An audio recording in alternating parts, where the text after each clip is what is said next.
Think of your essay as a conversation. Too often, writers make a classic mistake, the dropped quote. They'll write, "Climate change is serious. Global temperatures have risen 1.2 degrees Celsius.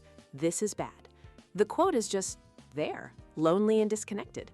It's like inviting an expert to a debate and then just pointing at them awkwardly without an introduction.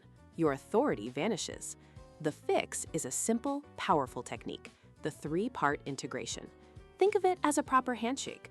First, you introduce the source and set the context. Recent climate research reveals an alarming acceleration. Second, you present the evidence, as the IPCC documents a 1.2 degrees Celsius global temperature rise. Third, and this is crucial, you explain its significance to your argument.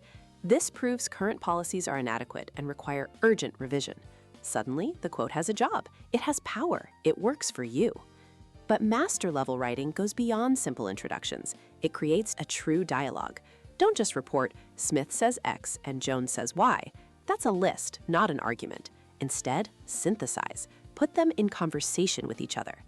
While Smith and Jones agree that the problem exists, they diverge on its cause. Smith points to economic factors, while Jones highlights social forces. Now you're not just a reporter, you're an analyst, identifying patterns and tensions. Through it all, remember the golden ratio. Your voice should be dominant. Aim for about 70% your analysis and 30% source material. The evidence supports you, it doesn't replace you.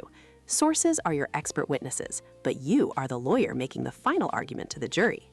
Ultimately, this isn't just about avoiding plagiarism or ticking a box for citations. It's about moving from a passive reporter of others' ideas to an active participant in a scholarly conversation. You are the host, guiding the discussion, building on existing knowledge, and contributing your own unique insight. That's the art of making research truly yours.